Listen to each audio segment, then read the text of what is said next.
Hi, this is Heidi Castro again with WordPress 101 for Boomers, and we're working on part 3 on settings. Now we already went over how to change your title of your blog and your tagline, and then we even went in, and this is what a lot of people would like to know how to do, is on your navigation bar how to have, maybe you want a page for the home page of your blog instead of the blog post.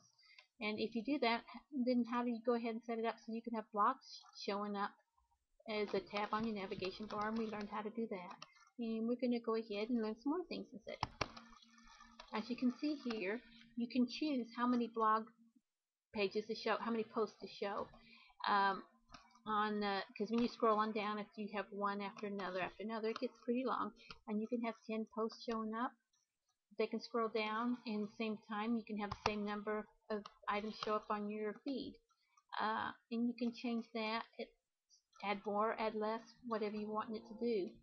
Also on your feed you can have the whole text showing if you choose in the feed, or a summary, and the summary will just be part of it, and if they want to hear more they can click and hear more, and that takes them directly to your website to read more. So you can choose whether to let your readers get the full text in their feed. And this is what a lot of times someone can subscribe to your blog by email, and they get an email that has the feed in it, and they'll just give them some blog posts and things. And we'll go into this a little more later, but we can change that there. But it saves changes each time you get through. We're going on over to the discussion tab, and a lot of these I like to keep them just as the default settings as they are.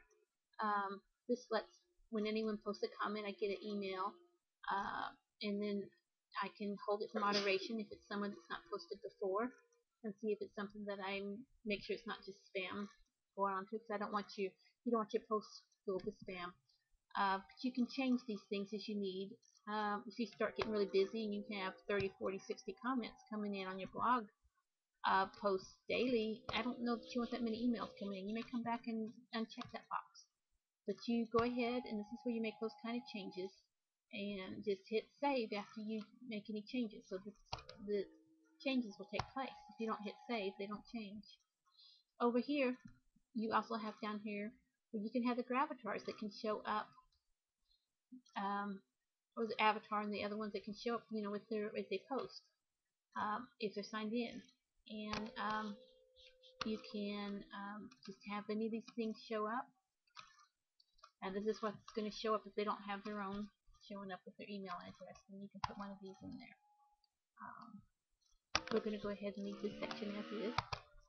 Here on media, you can change the size of the thumbnails. You can change the different sizes. When you upload pictures, it'll upload them, and you can choose whether to use the actual size you uploaded, or a large, small, or thumbnail size. And this way your sizes can be consistent throughout your website.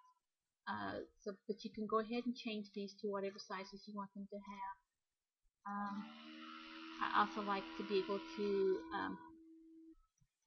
embed media, like your YouTube videos and things, and this is just has set at the height of 600 is the maximum size for that, and that is fine. And this is if you want uploads in a different folder rather than regular folder. You can change it to a different name and have it be something else. And that would not be a bad thing to put something else in here and put it there, and just wherever you want to have your media stored and saved. Privacy is the next one here. You want to have it right up here. I want my site to be visible to everyone, including the search engines. Now, if you want to block the search engines and you don't want them, maybe you've got a private site, maybe it's just a family site and you're not wanting everyone else to know about it, only the people that you tell about it. Then if you don't want to show up in the search engines, then yeah, click this other one. But for most cases, you're going to want to have this here. You want the search engines to find your site. You want the search engines to bring people to your site. And we're going to stop here, and we're going to come back and tell you about permalinks.